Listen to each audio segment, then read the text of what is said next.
नित्य लीला। श्री हराय महाप्रभु जी कृत नित्य लीला। हमारे प्राचीन वैष्णव तो सभी गाते थे, बड़ों के मुख से हमने हमारे घर में भी सुना है और ऐसी आज्ञाएं सुनी है कि बेटे देखो बाबा सेवा नहीं बन पाए, कहीं बाहर गए हो तो बने तो नित्य लीला का पाठ कर लो, तो आठों समय की भावना सेवा की हरिराय जी के कानी से आपको हो जाएगी। तो श्री हरिराय महाप्रभु जी ने આપણે બધા જ પહેલા તો સ્મરણ કરીએ કે શ્રી હરિરાય મહાપ્રભુજીની આ દેન છે। હરિરાયજી વિશે પણ કહેવાની તો ઈચ્છા ઘણી ઘણી થાય।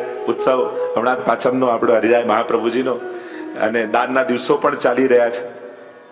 और दान के दिन है ना, जो दान एकादशी ने वामन द्वादशी બંને સાથે ને હમણાં ઘણા વર્ષોથી લગભગ 4-5 વર્ષથી એક જ દિવસે આવે છે। બંનેમાં દાનનો પ્રસંગ છે, એકમાં મર્યાદા દાન છે, એકમાં પુષ્ટિ દાન છે। વામન દ્વાદશીમાં એ દાન છે પણ એમાં ભગવાનનો હાથ આમ છે, અને દાન એકાદશીમાં એ દાન છે પણ એમાં ભગવાનનો હાથ આમ છે। એકમાં યાચના છે, એકમાં અધિકાર છે। અંગુષ્ઠ દિખાય રસ લે મેરી ભરી મટુકિયા ले गए। कर કહીએ ટેક્સના અર્થમાં જે આપ બધા જાણો છો, અને મૂળ વાત તો એ જ કર એનો એક અર્થ હાથ પણ થાય ને। ભગવાન ભટકેલા જીવનો હાથ પકડી લે એ દિવસ દાન એકાદશી, એ દાનનો દિવસ। હું તો સીધા સાદા શબ્દોમાં કહું ને તો ભગવાનનો રેડ પાડવાનો દિવસ છે દાન। કારણ કે પ્રભુનું પ્રભુને આપે નહીં તો બધું બ્લેક થઈ જાય ને, અને રેડ પડે એટલે બધું વ્હાઈટ થઈ જાય। એટલે જ્યારે વ્રજભક્તો પ્રભુને નથી આપતા અને પ્રભુ કે વ્રજેશ તો હું છું, વ્રજનો રાજા તો હું છું, અને પ્રભુ પોતાનો અધિકાર જતાવે છે। गोवर्धन की शिखर ते मोहन दीनी टेर अंतरंग सो कहत हैं ग्वालिन राखो घेर नागरी दान लीला।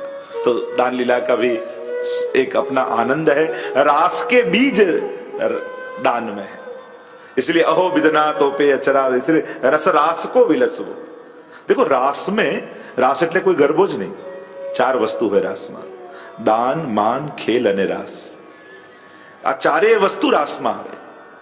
તો હમણાં તો વિષય નથી, પણ જ્યારે ક્યારેક વિષય નીકળશે ત્યારે એના ઉપર આપણે ચોક્કસ ચર્ચા કરીશું। સીધા નિત્ય લીલા પર આવું, શ્રી હરિરાય મહાપ્રભુજીનું મનોમન સ્મરણ કરી લઈએ, કારણ આવા આચાર્યોનું સ્મરણ પણ મનને પવિત્ર કરનારું છે, હૃદયને ભાવથી ભરનારું છે। સ્મરણ કેવલ સ્મરણ પણ થઈ જાય। હરિરાયજી જેવા આચાર્ય આપણા અંદર સહજ એમનો સ્મરણ કરતા દીનતા આવે, ભાવ આવે। એ જ તો આચાર્યોની કૃપા છે કે એમના આશીર્વાદ જ્યારે જીવને મળે છે ને, કેવલ ગુરુના આશીર્વાદ જ પાત્રતા સિદ્ધ કરાવી શકે છે। તો શ્રી હરિરાય મહાપ્રભુજીને વંદન કરી સીધું પ્રવેશ કરું। વાતો તો ઘણી વિચારમાં આવતી જાય, પણ મૂળ વિષય પર આપણે જવું છે એટલે બીજી વાત ન કરતા આइए प्रवेश करते हैं। आप श्री ने नाम ही दिया नित्य लीला। मुख्य विषय છે આમાં ઠાકોરજીની અષ્ટયામ સેવાની ભાવના, લીલા ભાવના। આપણે ત્યાં 3 ભાવના કઈ, ભાવ भावना, स्वरूप भावना, लीला भावना।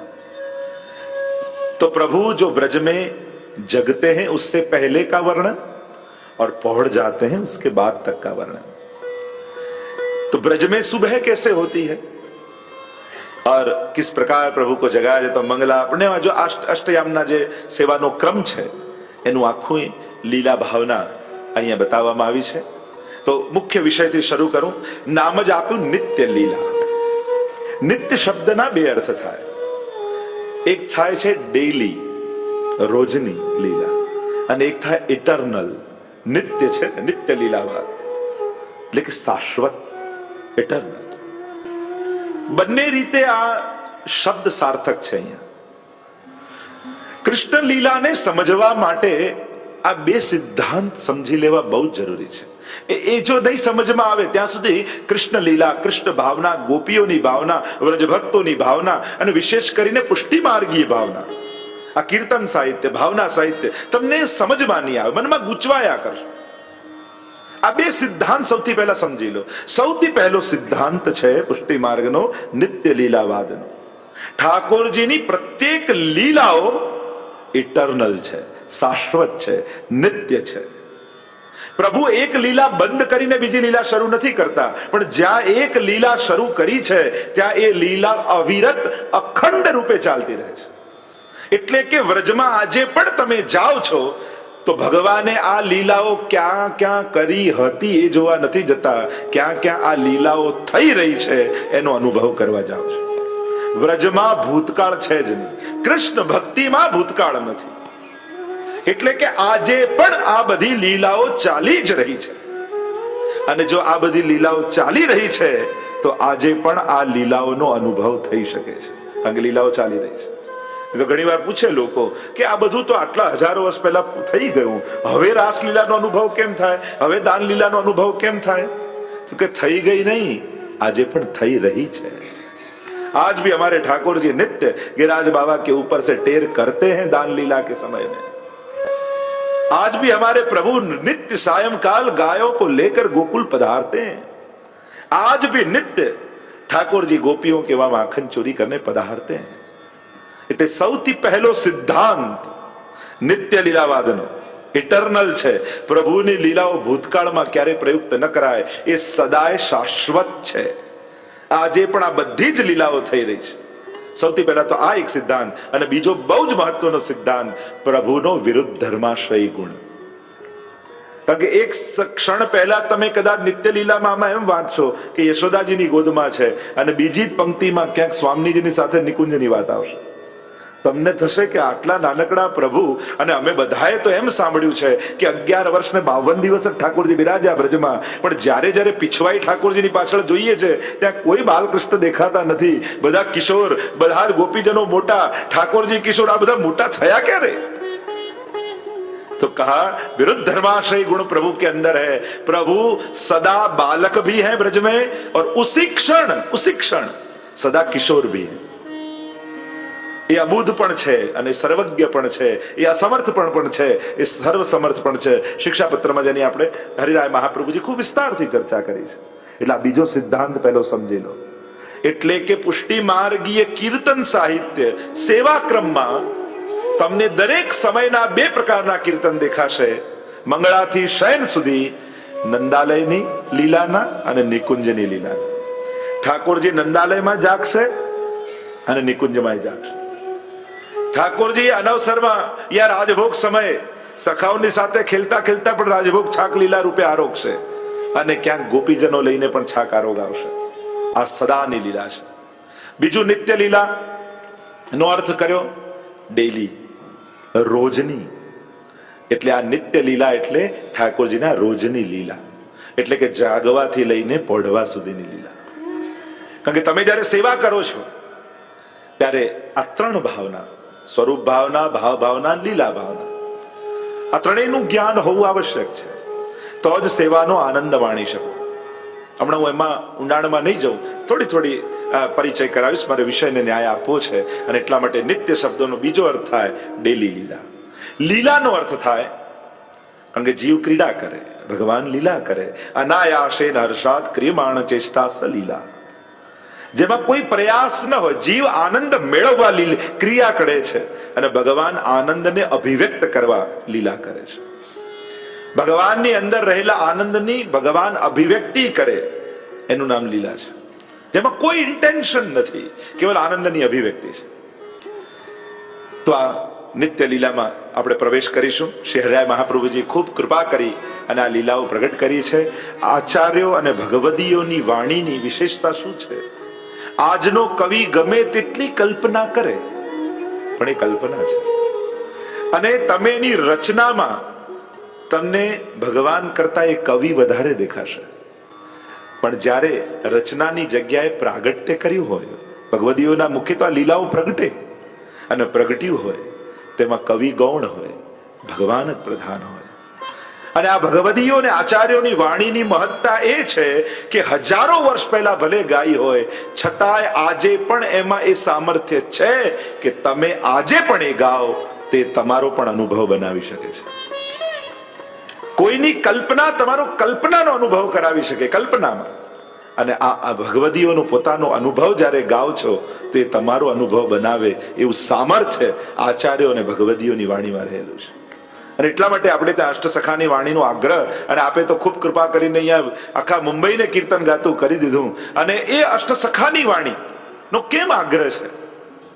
કારણ એ ભગવદીઓની વાણી છે. અને ભગવદીઓની વાણી ક્યારે પણ નિરર્થક નથી જતી, નિષ્ફળ નથી જતી. મત સંગસ્તુ દુર્લભો अगम्य अमोघश्च, नारद जी के शब्दों में कहूं, नारद जी अपने भक्ति सूत्र में कहते हैं महद का संग वो अमोघ है, मतलब वो कभी भी निष्फल नहीं जाता. और इसीलिए ભગવદીઓ કી વાણી કા આશ્રય કરે. જો આપણે ભગવદીઓ ગોતવા જઈએ, ઘણી વાર આપણને દોષો દેખાઈ જાય અને એમ થાય કે ભગવદીઓ મળતા નથી, વાંધો નહીં, ભગવદીઓની વાણીનો આશ્રય કરો. એમ તો 84-252 ગોકુલનાથજી આપીને જ ગયા છે ભગવદી આપણને, બીજે ક્યાંય ન મળે. તો આ તો ભગવદીઓ આપણા બધાના ઘરમાં બિરાજે છે, એમનો સંગ કરવો. અને કદાચ એ પણ ન થઈ શકે તો ભગવદીની વાણીનો આશ્રય કરો. એ આશ્રય આપણને તારી દેશે. જો આપણે સેવા તો કરીએ છીએ, પણ ઘણી વાર સેવામાં આનંદ કેમ નથી આવતો? કારણ મનમાં એ ભાવનાઓ નથી ચાલતી. જે સમયની સેવા કરતા હો એ સમયની લીલા ભાવનાનું ચિંતન મનમાં સતત રહેવું જોઈએ, અને તો જ એ સેવાનો આનંદ માણી શકાય. મંગળા કરાવીએ તો છે, પણ આપણે જ્યારે મંગળા થઈ રહી છે ત્યાં હોતા નથી, અને એટલા માટે આનંદ નથી થતો. यहाँ हरिराय महाप्रभु जी हमको विवेक समझाएंगे, भावना समझाएंगे કે સેવા કરતી સમયે હાથ કઈ રીતે ચલાવવા, કયો ક્રમ કરવો એ આપણે જાણીએ છીએ. હરિરાયજી કહે છે એની સાથે સાથે મન કેમ ચલાવવું એ પણ તમને સમજાવો. મનમાં શું ચિંતન ચાલવું જોઈએ? તો ये प्रभु की नित्य की लीला है. ઠાકોરજી હજી પોઢી રહ્યા છે, અને પ્રભુ પોઢ્યા હોય એના પહેલા ભક્તો જાગી ગયા છે. આપણે ત્યાં પુષ્ટિ માર્ગમાં કાલ બાધક નથી, સાધક છે. આપણે ત્યાં તો વર્ષોત્સવની આથી જો તમે દ્વાદશ નિકુંજ આદિની વાર્તા જુઓ તો બધા જ ઋતુઓ પણ સખી બનીને ભગવાનની સેવા કરે, પ્રભુની સેવા કરે છે. અને એટલા માટે દર્શન ભયો સવેરો, હરિજુ કો દર્શન ભયો સવેરો. બ્રજ ભક્તોની સવાર ક્યારે થાય? ત્યારે લાલનના મુખારવિંદ જુએ. પુષ્ટિ માર્ગમાં એવું છે બપોરે પણ મંગળા કરાવી શકો, પણ એક દિવસ સવારે, એક દિવસ બપોરે, ત્રીજા દિવસે સાંજે, એ રીતે નહીં. એ ક્રમ ચોક્કસ રાખો. તમે એમ પ્રશ્ન કરો, અરે બપોરે સવાર પાડવાની? હા, તો તમે સવારમાં રાત નથી પાડી દેતા? કેમ સવાર પડાવી તો દો છો ઠાકોરજીને, તો પછી સવારે ના પડાવાય. પણ યહાં તો ભક્તને આધીન કરી અને મહાપ્રભુજીએ ઠાકોરજીને પધરાવ્યા છે, ભક્તને વશ કરીને પધરાવ્યા છે. જેમ વશીકરણ થયેલો વ્યક્તિ પેલો જાદુગર જેમ બતાવે એમ જુએ છે, એમ ભક્ત જેમ ભગવાનને બતાવે એમ ઠાકોરજીને દેખાય છે. અને એટલા માટે અહીંયા શરૂઆત જ કરી, પ્રાત સમય ઉઠી કે બ્રજબાલા, ગાવત મંગલ ગીત રસાલા, કર શ્રૃંગાર મથનિયા ધોવે, અપનો અપનો દહ્યો બિલોવે, મથન કરે મોહન જસ ગાવે, સુમિર સુમિર હરિગુણ સચુપાવે. પ્રાત સમય ઉઠી કે બ્રજબાલા. આપણને તો સૌથી પહેલો પ્રોબ્લેમ જ એ થાય કે પ્રાત સમય, બધાને સૌથી પહેલો પ્રોબ્લેમ જ સવારે જાગવાનો સૌથી પહેલા તો હોય. પણ યોગ્ય સમય, અનુકૂળ સમય, કે જે સમય ઠાકોરજીનો હોય. જો તમને એમ લાગતું હું થોડુંક વ્યવહારિક પણ સાથે ચાલતો જઈશ, જેથી તમને વ્યવહારિક ઉકેલ પણ મળતા જાય, એટલે તમને એમ લાગતું હોય કે સવારે બહુ જ લૌકિક કાર્યો રહે છે, કોઈ ઓફિસ જતું હોય, કોઈ સ્કૂલ જતું હોય, કામ, તો બધા જતા રહે પછી શરૂ કરો.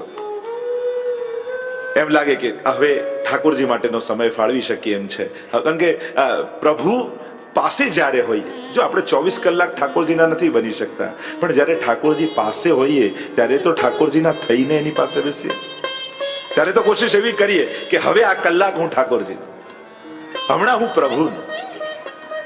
આપણે કહીએ ને હમણાં ફેમિલીનો ટાઈમ છે, હમણાં બિઝનેસની વાત ન કરતા, હમણાં બિઝનેસનો ટાઈમ છે, હમણાં ઘરની વાત ન કરીશ. લોકો કેવા ટાઈમ સ્પેન્ડ. આપણી તકલીફ એ છે, જો સારું કામ કરવા માટે આપણે બધા સમય ફિક્સ કરી દઈએ કે સેવા એટલે 9 થી 11 સવારે કરવાની, આ તો આ જ કરવાનું, આટલા વાગે તો આટલો.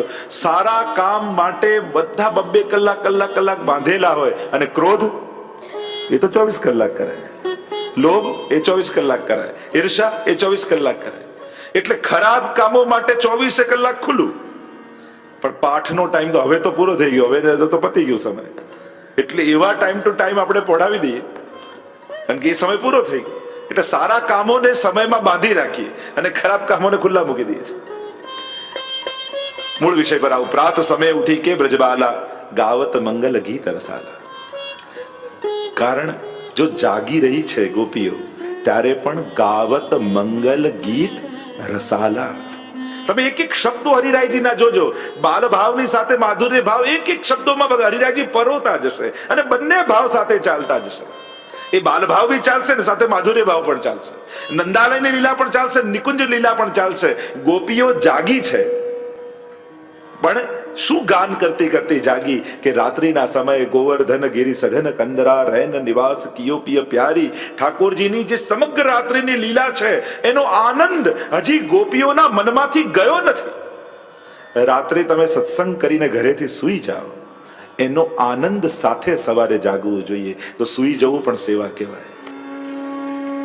આપણે જે રાતના સત્સંગ કરીને આશ્રયનું પદ બોલીને સૂઈએ છે અને ત્યારે જે બોલતી સમય જે આનંદ છે એનો સંપર્ક સવારતા હો ત્યાં સુધી એનો આવેશ રહેવો જોઈએ. અહીંયા ગોપીઓ રાત્રિની લીલામાં જે આનંદ કર્યો છે એ સ્મરણ કરતા કરતા સૂતી છે. એટલે હવે જાગી તો પણ પ્રાત સમય ઉઠી કે બ્રજબાલા ગાવત મંગલ ગીત રસાલા. वो रसाल गीत गाती गाती गोपियां जगी. कर श्रृंगार मथनिया धोवे अपनो अपनो दह्यो बिलोवे. હવે ગોપીઓ સ્નાન કરી સેવા માટે તૈયાર થઈ છે. ભગવત સેવા માટે જયારે જવું હોય તો કઈ રીતે જવાય? કર શ્રૃંગાર મથનિયા ધોવે. ઠાકોરજી પાસે જઈએ ને તો ભક્ત બનીને જવું. એટલે આપણે ત્યાં કહેવાય ને કે આમ ધોતી બંડી પહેરવી કે સાડી આવું કેમ આગ્રહ? કારણ આગ્રહ એ વાતનો છે કે વસ્ત્રો પણ ભાવને પ્રગટ કરે છે. તમે કોઈની શોક સભામાં ગયા હો ને ભારે સેલો પહેરીને જાઓ તો વાંધો શું છે? કપડું જ છે ને. યા તમે કોઈના લગ્નમાં ગયા હો ને સાવ ધોળો શ્રદ્ધાંજલિ સભામાં ગયા એવું પહેરીને જાઓ તો વાંધો શું આવે? લોકો શું કે કેમ આપ સુકન કરો છો આવું પહેરીને, એમ કે તો વાંધો શું છે? ચલો તમને નરેન્દ્ર મોદી આ ડિનર માટે બોલાવે, તમે બરમુડો ટી શર્ટ પહેરીને જાઓ, કેમ કેમ ના જવાય? એમાં શું થઈ ગયું? કારણ તમે શું પહેરીને જાઓ છો? ભાઈ બોલાવે કા સૂટ પહેરો કા જે સારામાં સારું લાગે, કે જે કપડાથી એને રિસ્પેક્ટ આપી શકાય એવા કપડા પહેરીને જાઓ ને. એમ ઠાકોરજી પાસે જઈએ તો બરમુડો ટી શર્ટ પહેરીને કેમ ના જવાય? કારણ વસ્ત્રો પણ કોઈના આદરનું પ્રતીક છે.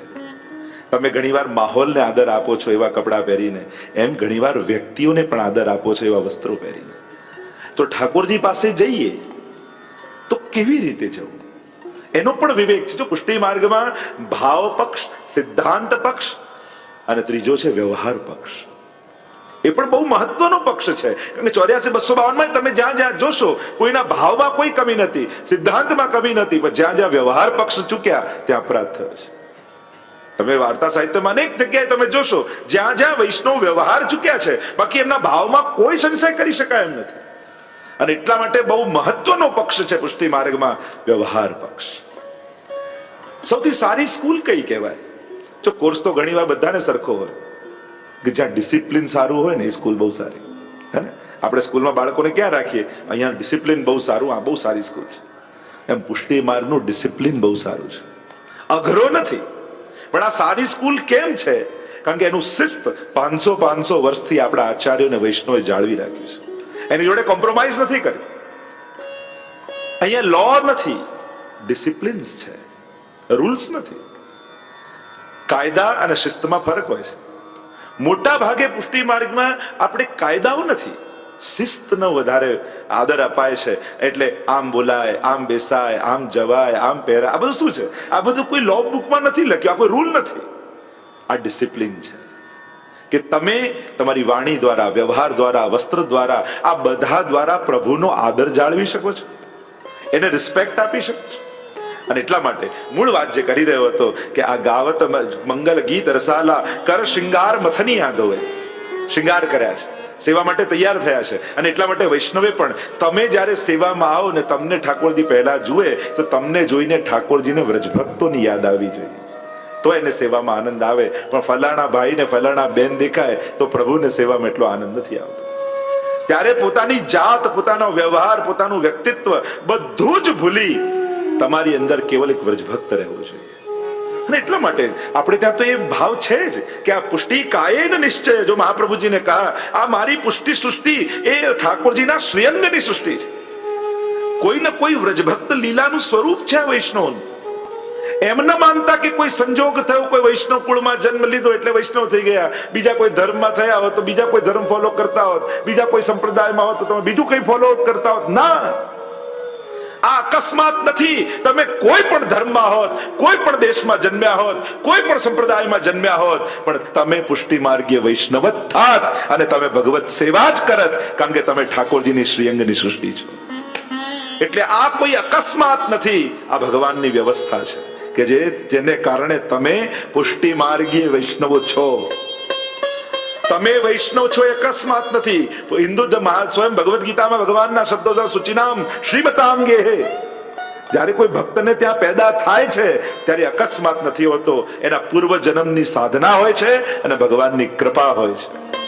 એટલે તમે વૈષ્ણવ છો એ કોઈ અકસ્માત, કોઈ વૈષ્ણવ કુળમાં જન્મ લઈ લીધો એટલે વૈષ્ણવ બની ગયા એવું નથી.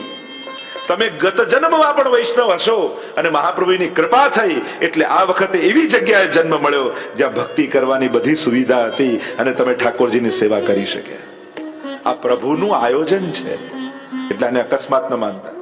ઘણી વાર લોકોને એમ થાય કે અહીંયા જન્મ્યા હોત તો આ કંઠી હોત, આ હોત તો આ હોત, પેલા ક્યાંક બીજા દેશમાં જન્મ્યા હોત તો પેલું માનતા હોત. ના, તમે ગમે ત્યાં હોત, પણ જો તમે પુષ્ટિ સૃષ્ટિ છો, પ્રભુના શ્રીઅંગની સૃષ્ટિ છો, તો ગમે ત્યાંથી ખેંચાઈ અને ભગવત સેવામાં જોડાઈ જાત. તમે મહાપ્રભુજીના સેવક જ થયા હોત. તમે સાધારણ નથી. તમારા દરેકની અંદર કોઈ એક વ્રજભક્ત બિરાજમાન છે અને એટલા માટે એ વ્રજભક્ત ભૂતલ પર ભગવત સેવા જ કરવા આવ્યો છે.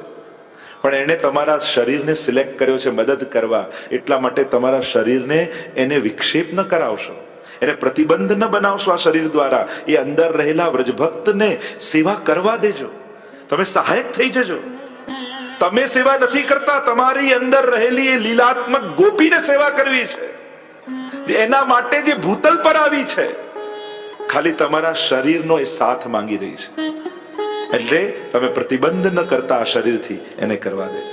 પ્રોઢાપી દુહિતા યદ્વત સ્નેહા ન પ્રેષ્યતે વર તથા દેહે ન કર્તવ્યમ वरस्तुष्यति नान्यथा. श्री महाप्रभु जी के शब्दों में कहूं अंतःकरण प्रबोध में, तब महाप्रभु जी कहते हैं कि जैसे कि कोई कन्या किसी माँ को बड़ी प्रिय है અને એટલી બધી વાલી છે એની દીકરી કે પરણાવતી નથી. બધાએ કહ્યું કે અરે મોટી થઈ હવે તો પરણાવ, તો પરણાવી દીધી, પણ પરણાઈ પણ એટલી વાલી છે કે એને વળાવતી નથી. અને જો પતિ પાસે મોકલતી નથી તો મહાપ્રભુજી કહે છે એ દીકરીનું અહિત કરે છે અને વરને પણ નારાજ કરે છે. એમ બ્રહ્મ સંબંધ કરાવી આ દેહ રૂપી કન્યાને તમે પરણાવી દીધી, પણ હવે ભગવત સેવામાં વળાવશો નહીં તો આ દેહનું પણ અહિત કરો છો અને પ્રભુને પણ નારાજ કરી રહ્યા છો. और इसीलिए इसका साफल्य, इसकी सार्थकता, इसका सुख उसी में है कि आप भगवत सेवा में इसको जोड़ दो.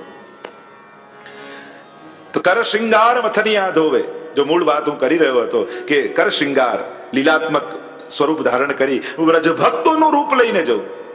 ઠાકોરજી પાસે જ્યારે પણ જઈએ, જો આપણે ત્યાં ક્રમ છે, સ્નાન કરી ચરણામૃત લેવામાં, ભાઈઓ તિલક આદિ કરે, બહેનો ટીકી આદિ કરે, અને જે રીતે આપણે ત્યાં આખો જે ક્રમ બતાવવામાં આવ્યો છે, હમણાં એમાં વિસ્તારમાં નહીં જવું, પણ આખું વ્રજભક્તો આપણે પાંચે તત્વોની શુદ્ધિ કરી અને પછી સેવામાં જઈએ છીએ.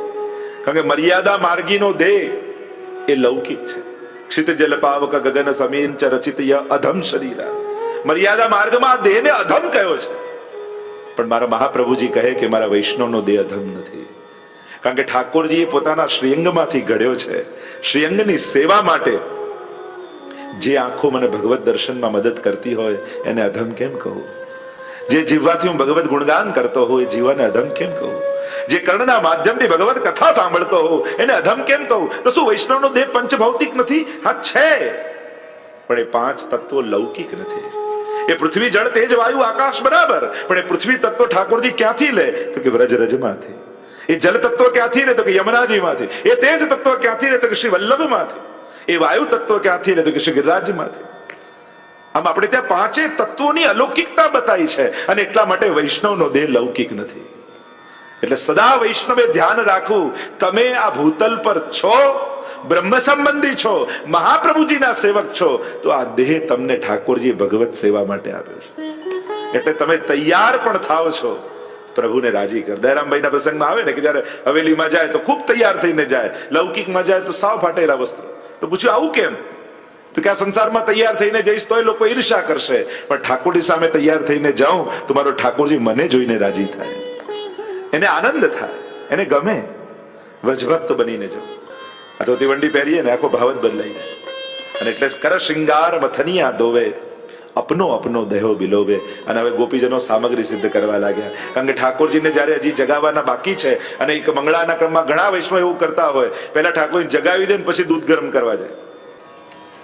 આવું ન થાય, પહેલા બધી તૈયારી થઈ જાય, પછી અમારા લાલન જાગે છે. અને આમ અપનો અપનો અપનો દેહો બિલોવે, મથન કરે મોહન જસ ગાવે, સુમિર સુમિર હરિગુણ સચુપાવે. અને સામગ્રી બનાવતા જાય હાથથી, અને મનથી પ્રભુની લીલાઓનું સ્મરણ કરતા જાય છે. મથન કરે મોહન જસ ગાવે, સુમિર સુમિર હરિગુણ સચુપાવે. અને જે ગુણ ગાય છે એ ગાતા ગાતા મનમાં ખૂબ સુખ થાય છે. અને એટલા માટે જ્યારે સેવા કરો, સાથે સાથે ભગવત લીલાઓનું ચિંતન કરો. તમે સામગ્રી કરતા હો, જે કંઈ પણ કરો, સેવાની તૈયારી પણ ભગવત સેવા જ છે. તમે શાક બનાવીને ધરો એ તો સેવા, પણ ખરીદવા જાઓ એ પણ સેવા. સેવાની તૈયારી પણ સેવા કહેવાય. પણ એ સમયે પ્રભુની લીલાઓનું ચિંતન કરતા જવું, જેથી મન પ્રભુની લીલાઓથી આપ્લાવિત રહે, મનને ક્યાંય સંસારમાં જવાની ઈચ્છા ન થાય.